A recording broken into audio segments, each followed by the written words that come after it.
ladies and gentlemen. Welcome to the Cologne podcast. I'm Mike. And I'm Ryan. We're two best friends going on that fragrance journey, giving you the uneducated opinion. And today, we're going to be giving you some philosophy. Yeah, fragrance philosophy. We're going to be talking about philosophies and fragrances. Together as one. Married. Yeah, we were debating before we got on here what we're going to talk about. But we knew we wanted to do a fragrance philosophy. I called Mike about a week ago. I had an existential crisis, apparently. I feel like a lot of these start that way, yeah. I'm like, man, do fragrances really fucking matter, bro? The world's just spinning. We're going to fucking die. The comet's going to blow this piece of shit up. Yeah, I think we get to a point where real life hits. Yeah. And then we go, really, how important is it? In the grand scheme of things, when you're dealing with life, is it like you still wake up, the whole world's burning down, and you go, oh my God, what am I wearing today? I can't figure out what fragrance I'm going to wear. Oh my God. Yeah. So a little bit of that. Yeah. To me, I'm just like, whatever, a Ventus. Yeah. I'll just wear a Ventus. And he has been wearing it. I have been, yeah, for like the past 3 or 4 days. Look, guys, I know there's a new Absolute out there. Yeah. That all you other really big time fragrance people are getting a slurp on. What the Rock's cooking. Yeah. Yeah. We'll eventually get to it. I almost bought a decant the other day, by the way. Really? It was like $50 for 2 mil. Jesus. Where at? I honestly don't even know, but I was tempted to write them and tell them to take a long hydraulic suck because that's fucking a lot. Yeah, we'll get around to it whenever interest and price has dropped. Yeah. We're not... Will we ever be those YouTubers that on get the bleeding edge? Yeah, they get like everything instantly. You think we'll ever be that? I doubt it. No, we just can't we? But we have gotten some new Soma before it was released, new Kajal before it was released. Yeah, that was because those people reached out to us. That was awesome. Yeah. You know what? We are important.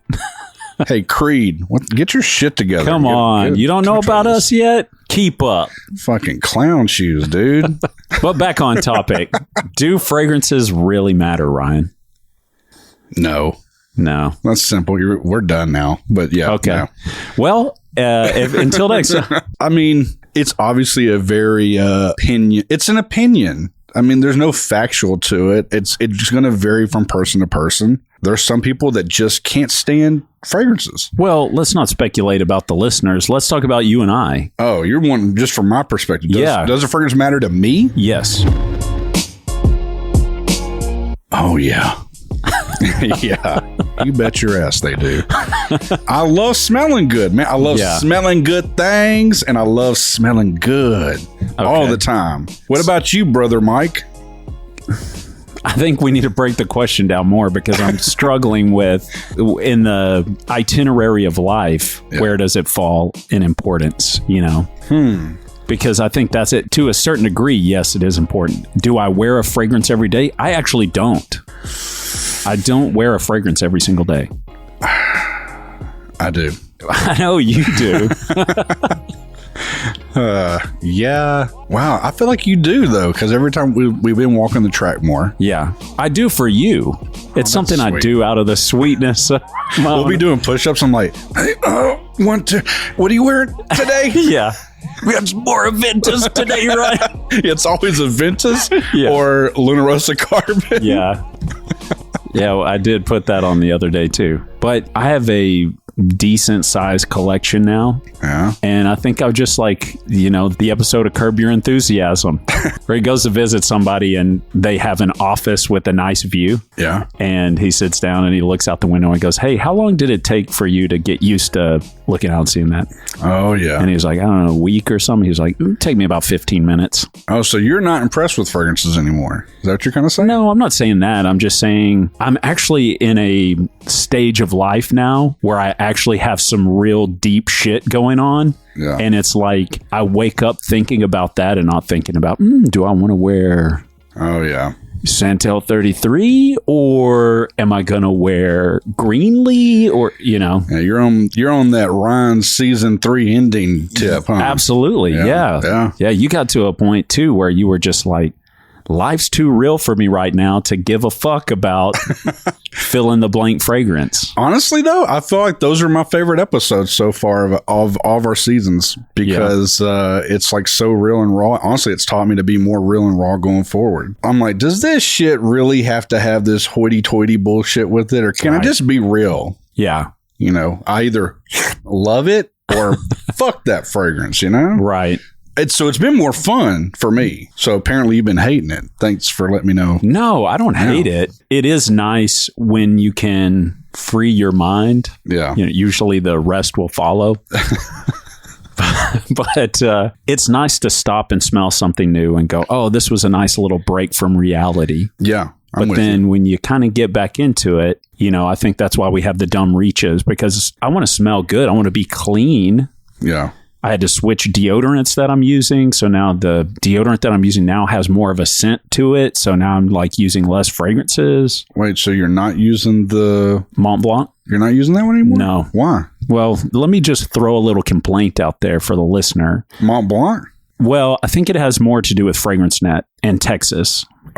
Yeah, I know where you're going to go. Hey, I know where you're going with this. Okay. So for us, I would buy, they're like $12 a piece. I would buy the Mont Blanc Explorer deodorant because I really like the smell. I felt like it went along with, you know, a lot of the fragrances that I do wear. It doesn't smell like a Ventus, but it does have a clean, a Ventus-y type vibe. Yeah. I would order them, and in the colder months, it's fine, but I guess because it takes so long in shipping to get to us, and it's been so hot, in the bottle, it like melts and reconstitutes.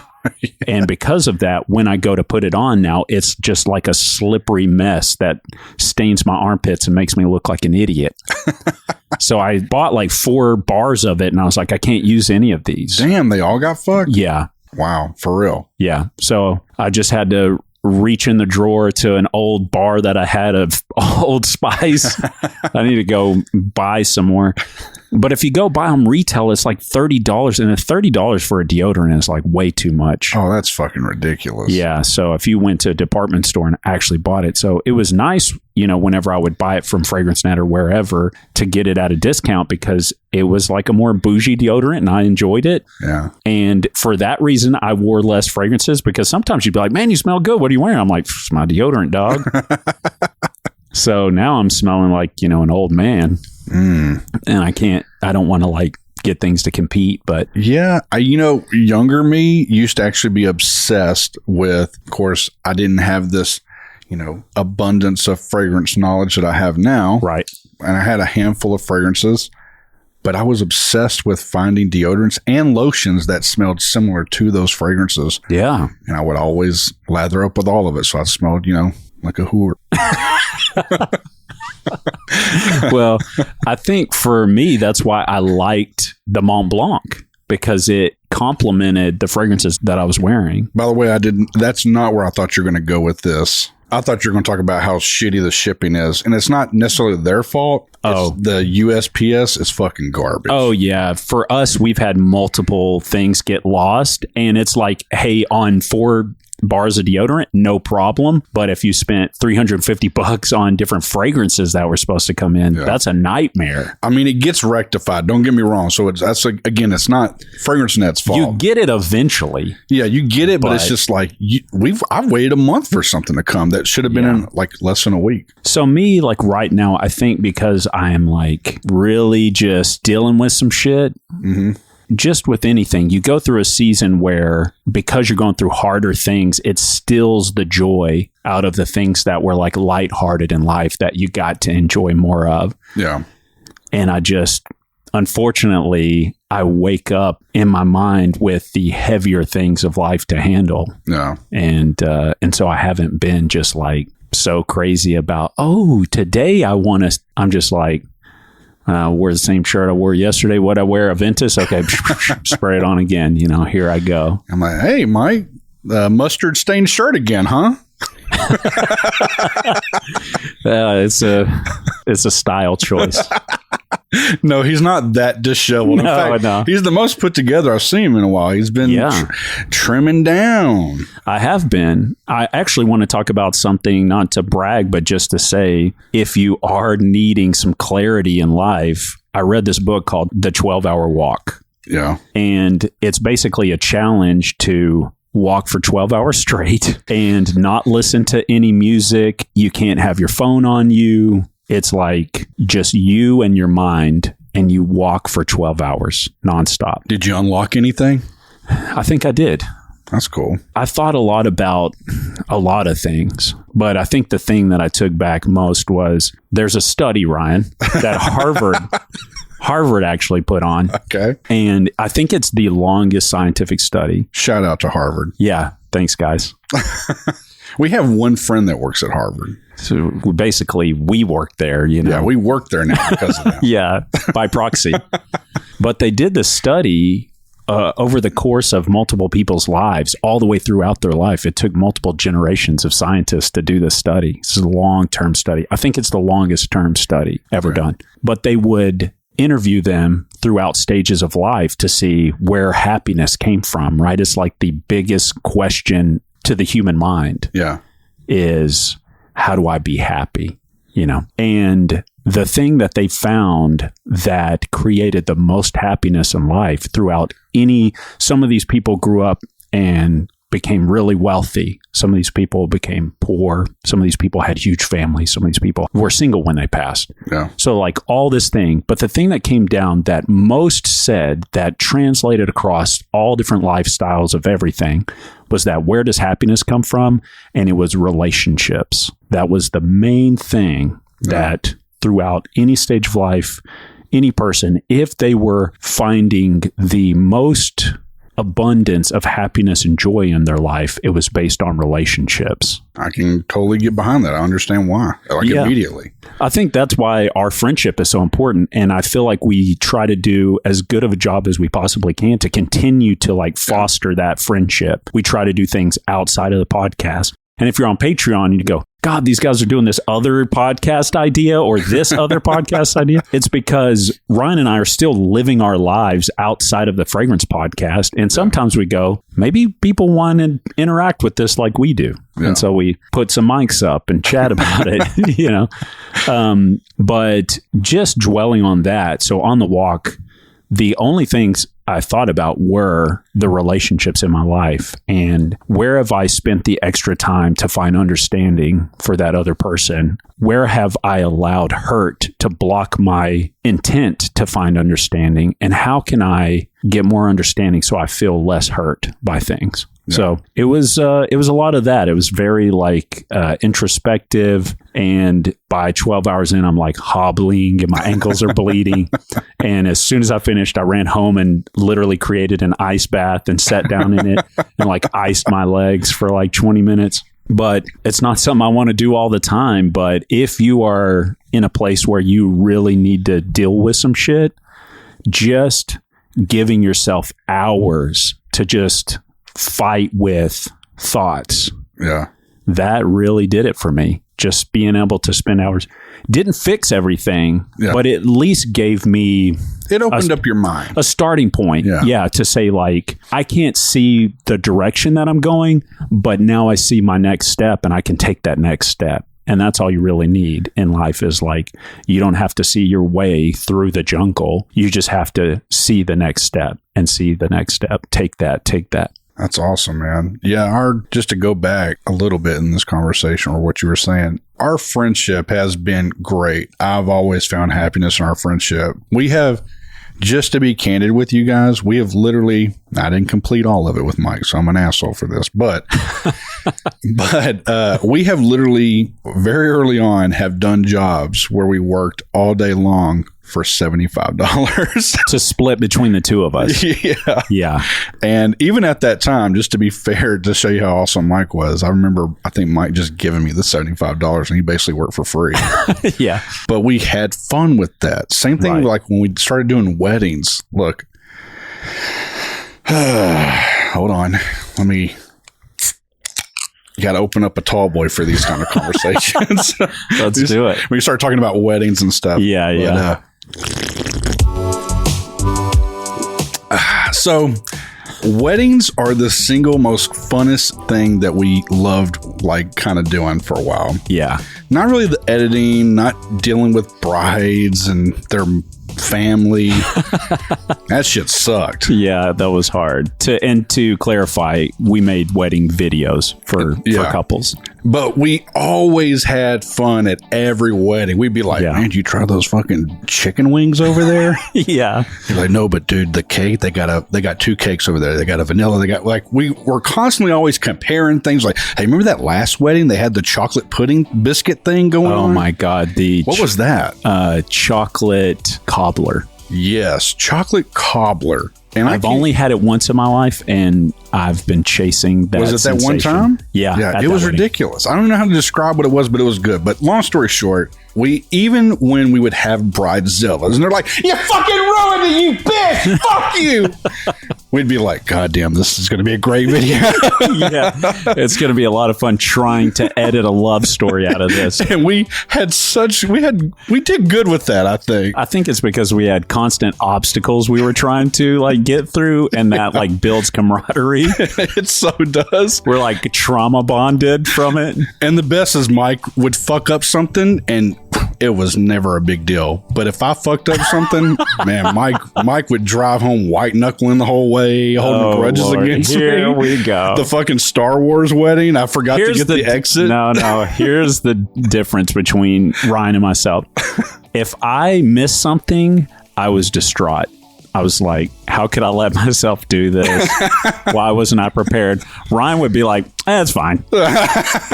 And I'd be like, you bastard. I'm like, you got another angle of it, right? Yeah. You got it, huh? I'm like, man, I thought I hit record. I actually stopped the filming. Yeah. The last half of this reception he's talking about, every time he thought he was recording, he was pressing stop.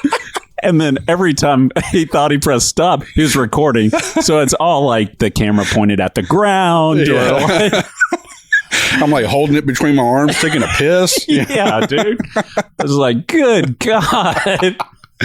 Yeah, but we've had so much fun through adversities. Yeah. So as we've progressed along and we've done a lot better, thank God, to kind of go back to the depressing side of everything. And I think this is kind of like what sparked this conversation before we got on air like a week ago, is how busy life is for everybody, to where it doesn't really allow you to kind of have happiness. We're like, as a society, I really think we're like in a weird funk.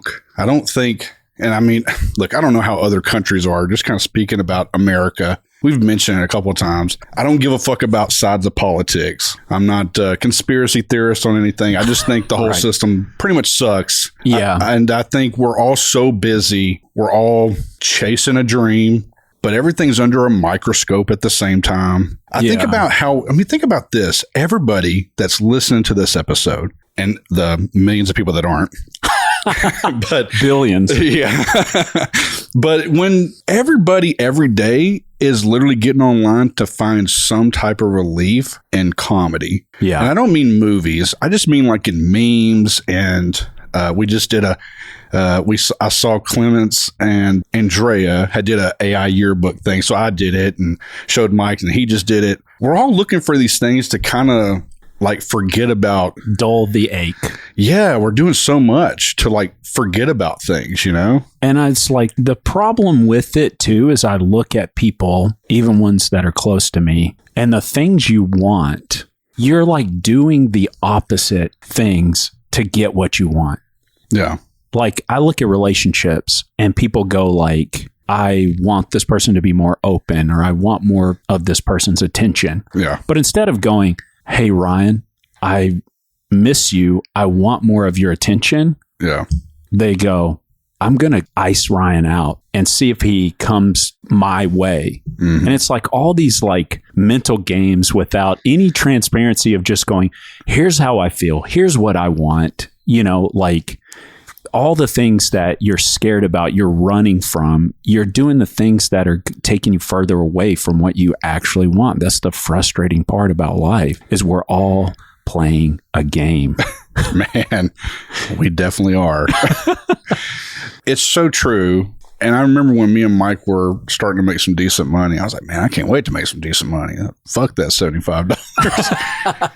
And I'm like, it'll change this, it'll change that. Mike, of course, always positive one. He was actually negative about that. He was like, man, it doesn't matter how much money we make, we're still gonna have like the same problems. And actually, it is kind of true. Yeah. I was like, oh, it'll make things happier, but it won't. And I think there is a breakdown in communication in a lot of people, I feel like, nowadays. Yeah, because life is hard. And so you always go, it'll be better when fill in the blank. Yeah. Life will be better. I'll be happier. Our marriage will be better. Whatever, fill in the blank. When this happens, we all live like a year ahead or 5 years ahead. And we go like, I'll be happy when that.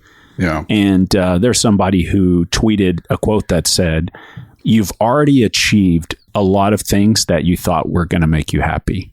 And you're still not happy. And I guess, I don't want to say it's the morbid side of me, but funny enough, I've said this for a long time in my life. And I may have said this on the podcast before. No, we did it on our other podcast idea. But okay. I have stated this. And then, years later, I've seen a couple of comedians kind of say the same thing. One that outlined this out perfectly. Look up a clip about Stephen Colbert. And he talks about life and actually the beauty in even the hardships. Yeah. Because for me, I've always like, man, even when I feel the bad parts of life, it's still like I'm existing. It's a painful thing to feel, but I feel it. And so I'm appreciative of that. That's why I get so irritated at the backbiting, even in the community. Yeah. Because here's the thing. When Ryan and I, some snafu happened or, we were really going to have to work hard to fix this thing or that thing or whatever, whenever we were working together. Yeah. It was like an external problem that you and I solved together. So these type of like, oh shit moments would bring us closer together because we were working together. Yeah. And what I get so frustrated about is like, life is hard. It's going to throw you barrels to jump over. Yeah. And you're spending time creating problems between you and other people that then makes life a lot harder. And I say this a lot. I say that fighting with does not mean fighting for. Yeah. And that's the truth is like some people think that, look, we go through hard times as a couple and we're going to grow because of those hard times. So like, not if we're making the hard times with each other. Yeah. It's different when somebody loses a job or, God forbid, loses a family member or a child or something. And then it's like you go through that thing together. That's a lot different than the hard times that you create between each other, because you don't grow together through that. So I'm like, I've said it before on the podcast, I'm really interested in building bridges between us and other people, because the reality, now we joke around and obviously we're being very serious now and, we're very lighthearted at times, but for real, I'm really interested in finding a way to connect and not to create dissonance between people, because that is the antithesis of what life should be. I agree. I can't really expand on that, man, because you said that really well. I agree. And that's why fragrances are not important. I mean, you want to get back on the topic of fragrance for a second? Let's do it. Sorry. I'm like I'm in a mode right now of life where I'm just like going so deep on shit, Here, hand me that gun. Yeah, you don't need that anymore. Okay. Just wanted to see how it tasted. I mean, that's why, kind of going back a little bit here, but it's like I have always enjoyed fragrances. It's been a part of my life. So this is kind of my release to like, I love smelling different things, good or bad. I like to be able to have an opinion on it. Like, it smells like piss, Right. I guess, it is important to me to have fragrances in my life. It does what TikTok does. It does what YouTube Shorts or Instagram or whatever does. It's a break. It's like a distraction, which at times is needed. Sometimes you really just need a moment where you're like, man, life is kicking me right in the testicles and I need something that's going to take my mind off of my aching testicles. Yeah, I mean, I think that's why a lot of us in this community, we love fragrances for one. I mean, just one simple reason. I mean, it's like your grandmother had a fragrance. You can now reach to that. She's passed, but you can still have a little bit of her around you to some degree, at some point my dad's going to pass away. He just turned 85. He's always smelled like, Giorgio's Beverly Hills or Acquadizio. So I will have, I'll still have him around. So there's some importance to it. I agree. I do. If I can sew it all up together, I'll say this.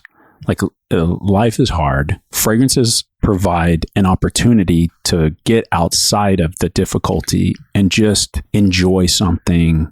So then the frustrating part becomes, in the community, why would we not all just try to build camaraderie with each other instead of creating factions that we're going to fight and argue against, on Reddit or in YouTube comments or whatever it is? Why not just go, wow, this thing is so awesome. It gives us an opportunity to step outside of really the hardships of life, no matter what stage of life you're in or what socioeconomical background you have. There's this one thing that we all can kind of enjoy, and why not enjoy it together? Give peace a chance, buy a Coke. And I'm kind of fucking with this motto you're putting out a little bit. I agree with it. I agree with it. No doubt, yeah. But for me, some things that, I will always be bothered by the people in the community that have a podium to speak with a little bit of authority on fragrances. Mm-hmm. I will absolutely always have a problem. Now, I will not go after them and attack them or whatever. Just subconsciously, I'll be like, man, that's fucking whack. But I really do hate when people are just preaching that every fragrance they ever run into is great, get it, this, that, and the other. Yeah. I want the community, for me, because I'm selfish, to be more about like us being able to offend somebody with something. And we like it personally. They can still hate it.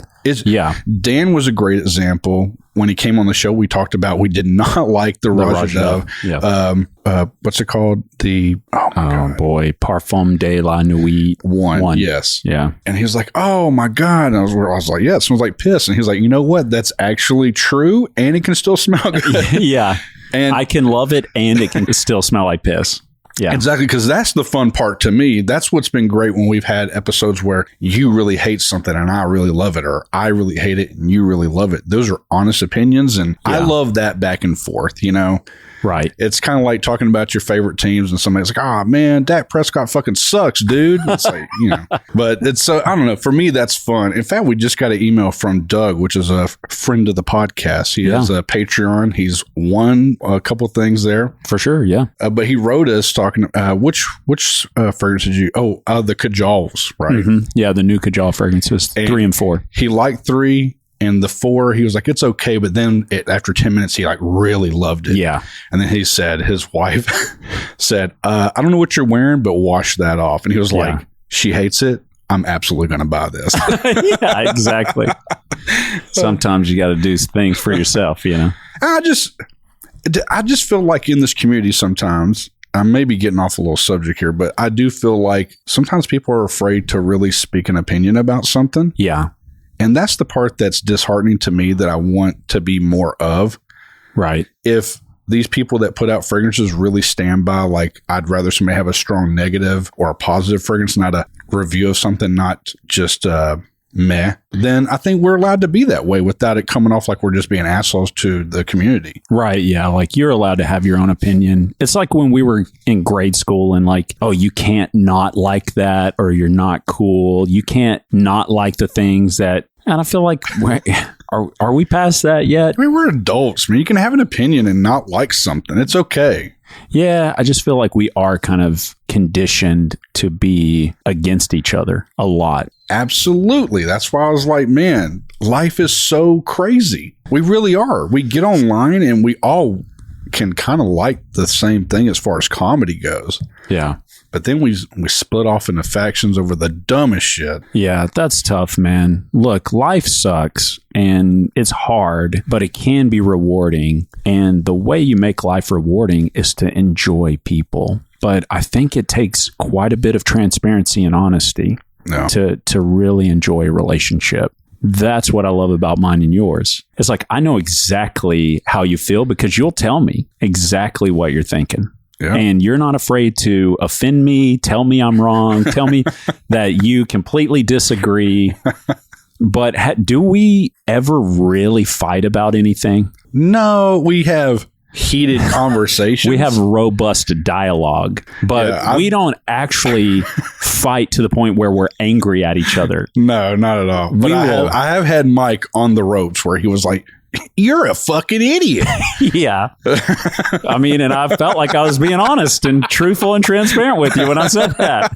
It's just like, Ryan, you are so dumb when it comes to this specific. Yeah, he was so mad. I was like, dude, you have no clue what you're talking about. I have this really great gift to like walk in and like never budge on a debate. It drives him crazy. It's like, no matter what evidence, you know, it's like, I don't know. I feel like that evidence was planted. Okay. I guess I know this has been supposed to be in one topic. We've been kind of all over the place, but I just don't give a shit, dude. This is our podcast. Yeah. If I want to turn this into a hamburger appreciation podcast, God damn it, we'll do it. We will do it. Yeah, I think this is, you know, you guys, we don't really get to open the curtain all the time and really talk about heavy shit. You know, I feel like we do try to keep it as light as possible because that's who we are, honestly, for the most part. But specifically in my own life, I am like kind of processing some heavier things. And so it does put me in a different place. And I think it's good to be honest about that. Like the episodes that have previously aired are from a few weeks ago. Yeah, so we were so fucking proud to be like, you know what? We're finally caught up. We're like 5 weeks ahead. So I feel like this is a good precursor for like maybe episodes in the future to where I'm just like, I may be in a mood, guys. I'm not trying to be, you know, I'm trying to handle life with grace and patience. But sometimes, just like Ryan, it gets you up against the ropes occasionally and it starts throwing some haymakers. And you just gotta keep going. It fucking sucks, and then you die. If you're not nurturing great relationships, according to that Harvard study. Guys, really think about this for just a second. If we're all blessed enough to live to be 100, which would be a fucking long time. Yeah. It just wouldn't be enough time here on Earth. We all live a short life. Whether you die in your 50s, 70s, 90s, it's never going to be enough time. Yeah, there's not really anybody, I don't know this to be true, but I'm just assuming from what I've heard, I don't think anybody lays on their deathbed and goes, I'm good. Most of the time they're like, how can I squeeze out a couple more days or a couple more hours, or you know what I mean? Like nobody is like, I think I'm good. Who do you think feels like they wasted more life? The people that don't do a lot with their life and just feng shui through it all like a breeze? Or do you feel like the people that really work their ass off and maybe don't even like have time for anything but work and money? Who really wastes their life? I think it goes back to time, because every billionaire on their deathbed would trade it all for another go, you know? Yeah. I don't think most people get to the end and say, God, I wish I'd worked a little bit more.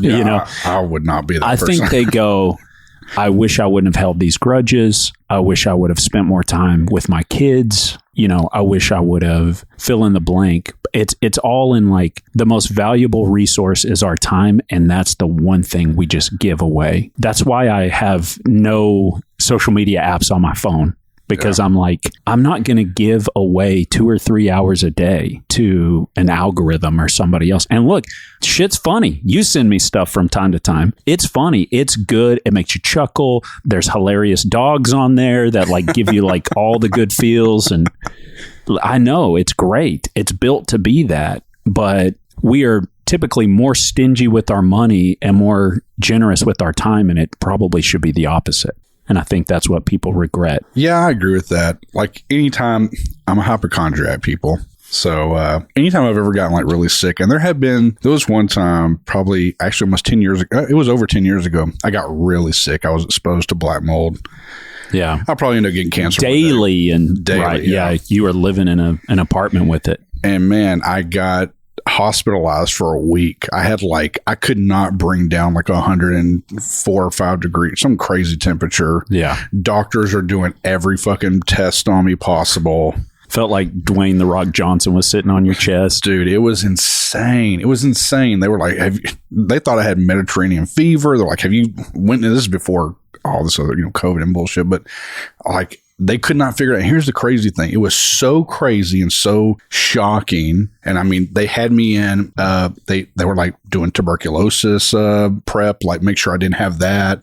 Yeah. Had me in a room. I was so hot, guys. They had me in a room. It felt like you walked into it. I didn't know this shit exists in a hospital, but they have special rooms that feel like you were walking into a walk-in cooler. And then they have fans in that room that are blowing on you. And I would not have any sheets on me. It would blow on me and I wasn't breaking any temperature. Wow. But that was like to save me, Yeah. And that was when my daughter she would have been 3 years old then. And literally thinking I was going to die, I can tell you 100% that's all I cared about was like, just let her make it here. Right. Yeah. And because they thought I had tuberculosis at the time for whatever, or they didn't think, they just thought, they were just being precautious until they got results back. And in the meantime, they had to pretend like I had it and treat it as such. Yeah. So I wasn't allowed to have any visitors. And honestly, can give a fuck all what anybody thinks about COVID and shit. It does really kind of put in perspective right now in this moment, when it was popping and people were not allowed to see family members. It's an empty feeling. It's very scary. If I'm going to die, I would love to be surrounded by loved ones, Right. And so she couldn't see me for a couple of days and it felt like eternity. And then I can remember seeing her and it just felt so good, Yeah. So I can tell you guys for sure, when you do get to the end of this rope one day, Yeah.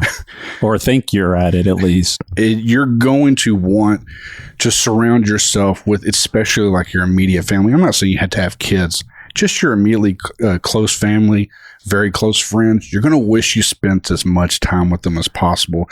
You're going to wish you had that one last hug, Yeah. I remember my grandmother, I was in college. This is part of the reason why I actually have never completed college. I was in college and my grandmother got really, really sick. And I was coming home every weekend. I was going to school about 4 hours away and I would come home. And she got really close to dying.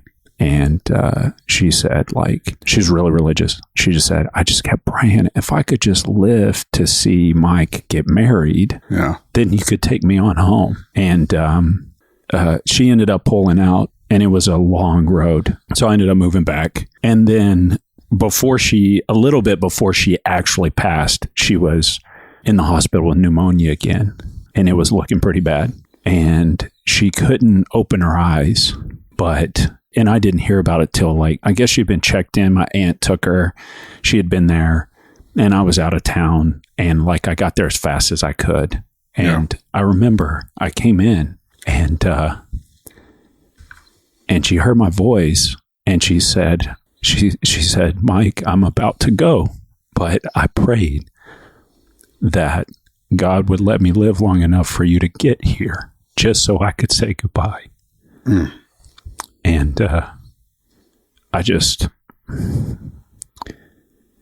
it's stuff like that, which I've always seen in my grandmother's life, the importance of family and the importance of relationships. I've talked about this a lot actually here recently, but part of why I love what we're doing is I love the thought of being able to communicate with people.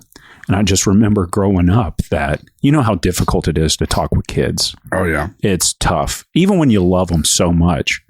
But my grandmother would sit for so long and she would just communicate very deep things about life to us as kids. And she would take so long to make sure that we were understanding each other. And it takes a long time to really communicate that.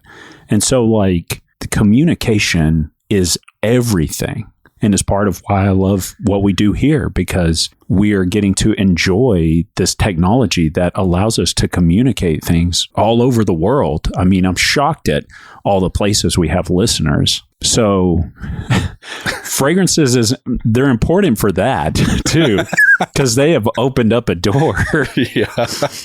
So, man, there are things about life, and this may be something little, and it's not like it doesn't fit on the list of priorities when the shit hits the fan, but it is such a great thing to have and enjoy, and it's such a bridge builder to people around us, and for that, it is important.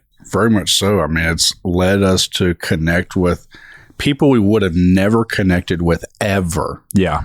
And just realizing the good humans that they are. And honestly, that's been a real joy more than anything. Yeah. It really has. Just to go, man, we had this, nobody outside of this probably gives a shit, but I love going. We're just out and about, and I'm like, man, there's some beautiful chiseled British guy named Chris that messages Myke and not me, but talks all the time to us or to you and communicates. We have conversations with Steve, Tony. You've built these connections.